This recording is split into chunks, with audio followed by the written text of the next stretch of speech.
Hey guys, welcome back to another one. This is Crypto Elite, home to the #1 Theta community. And if you like this content, please like and subscribe to the channel. And you can find me on Theta TV as well. As always, thank you for following me on Theta TV. I get these very awesome badges and I'm trying to grow my presence here. So once again, thank you very much for following me.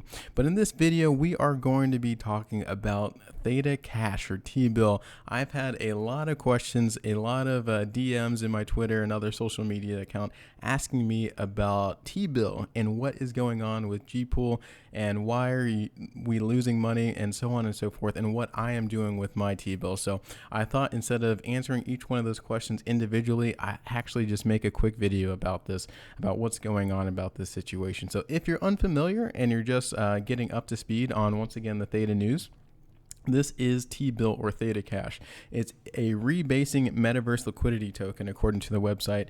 And Theta Cash or T-bill is an integral component to the G-World backbone and is built by GPOOL. So there's a lot of money in digital assets committed to the delegation, which is great to see, always very good to see. And GPOOL itself, as you can see here, it's a place where you can stake your Theta, and you can see the APR right now, as well as TFUEL, you can see the APR. But what is very enticing about T-bill itself is 50% APR and slightly more than 60% APY, as you can see there. And there's about $45 million in the pool as of right now for T-bill, which is very good. So that's why a lot of people are interested in it.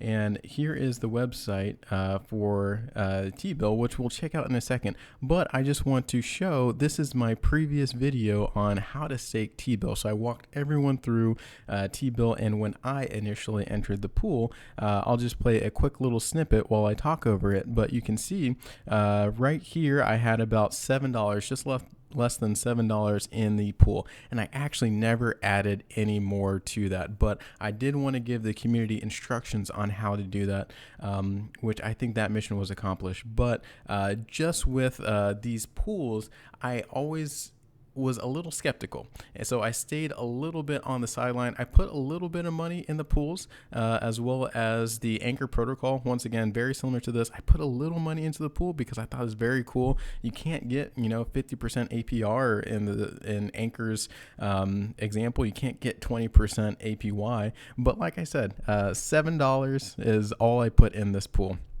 And we'll check out my stats actually to see what happened, and then we'll talk about exactly what's going on. So here it is, T-bill, like I showed you before. If we scroll down the rebase, I'm now at $2.74. So I can definitely feel for people who put a lot of money in.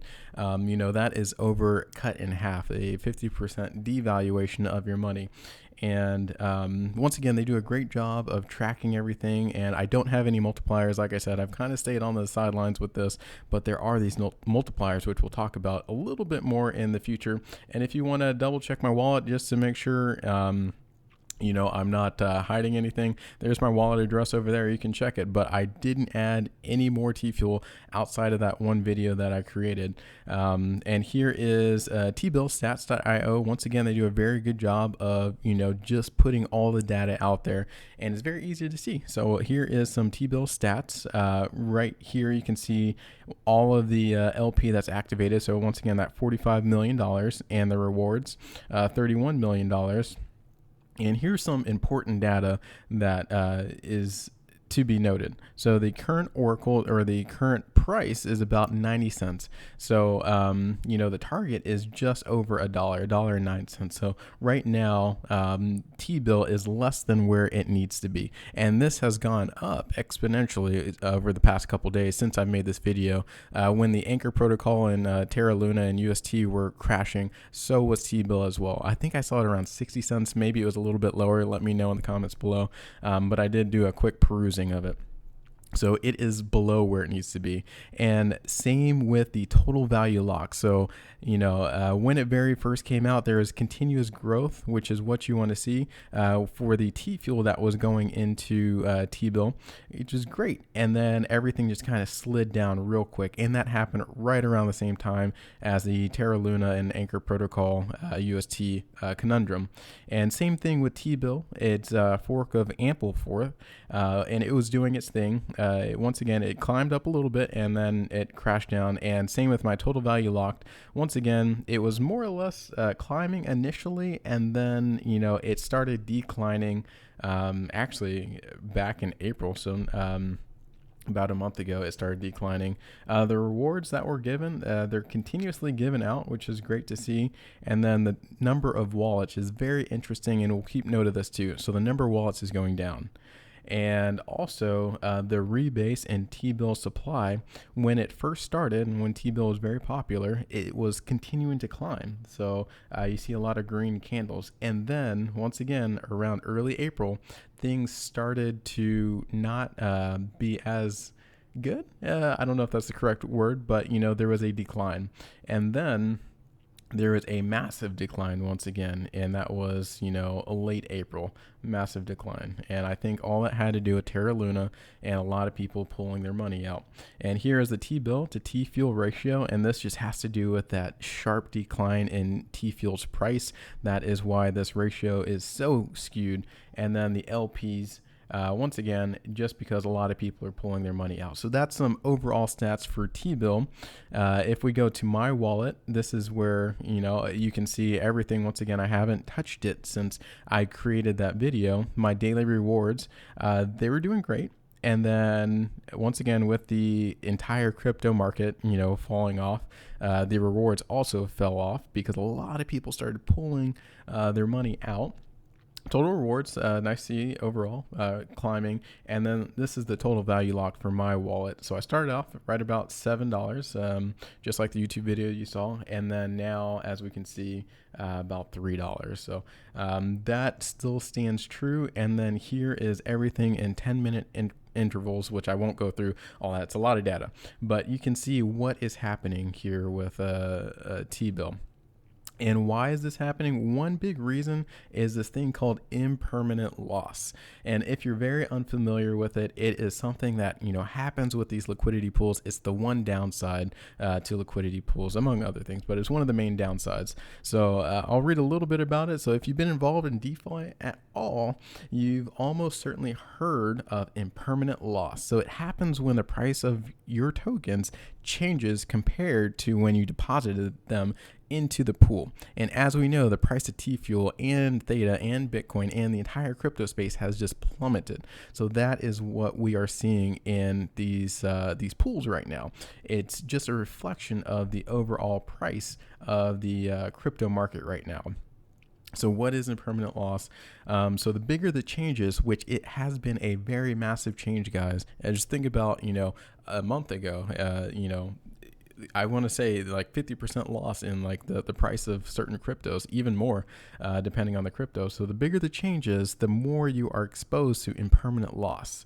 In this case, the loss means the dollar value at the time of withdrawal than at the time of deposit. So that the impermanent loss becomes a permanent loss once you withdraw. So if you have not withdrawn your money, it's kind of like the stock market. If you check your portfolio, it is just, paper trading.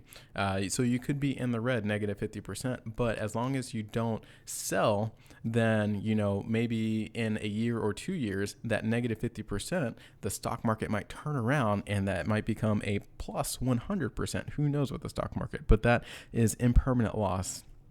And that is what's happening. They go over some examples over here, but I won't go through that step by step. So that is one aspect of what we're thinking about is happening to T-bill. Why that price is just skyrocketing down is impermanent loss, and that's just because the price of TFUEL has just gone down quite substantially. It's 6 cents now.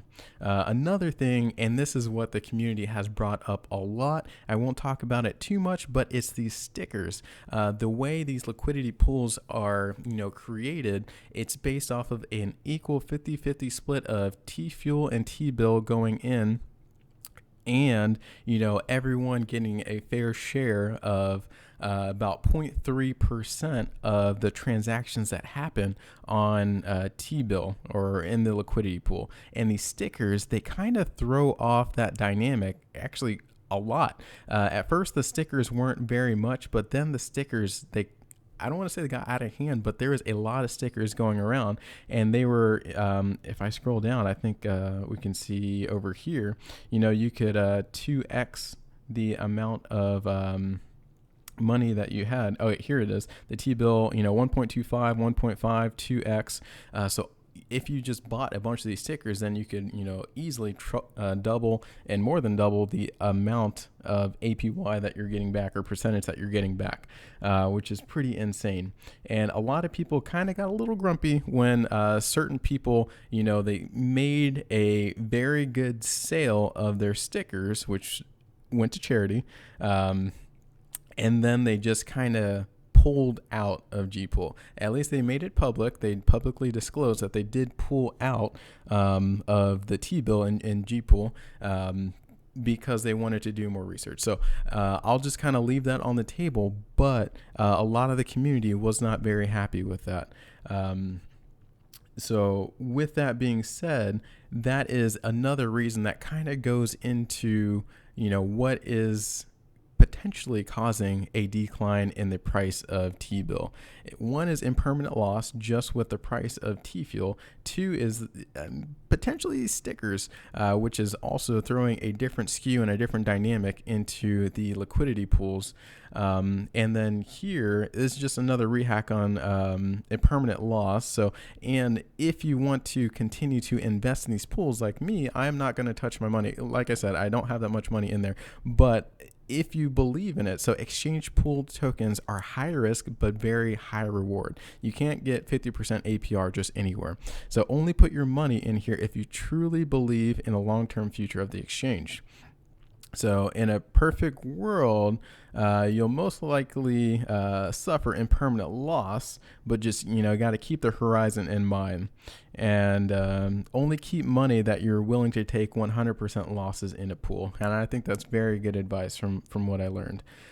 So one last thing, and once again, not calling anything any sort of words, but just take this for what it is. So a lot of these pools, they get money by, that 0.3% fee, and they need to have utility. So the utility for Theta Cash is being a part of the GWorld enterprise. And GWorld, I think in the future, will have some sort of metaverse type situation going on. So in order to continue to make money, they need to have people go into the pool.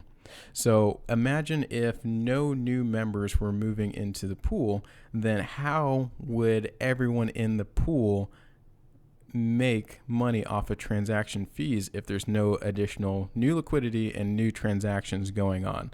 So that's why I've kind of stayed in the background for these liquidity pools. I've definitely put a little bit of money in there, but at the same time, not too much money, because I don't know what is, driving new members or utility into these pools to continue to drive that high APY. So that is just my 2 cents. Take it as you will. Let me know what you guys think in the comments below. Maybe I'm way off base here, but in summary, I'm still keeping my money in T-bill and Theta Cash, and only put as much money as you are willing to lose. We're still very early in crypto. Everyone is still learning and evolving, and sometimes, it's at our fault, or our end, the little guy's end. So only put as much money as you're willing to lose in these kind of things would be my last words of advice. Once again, let me know what you think in the comments below, and I'll see you on the next one.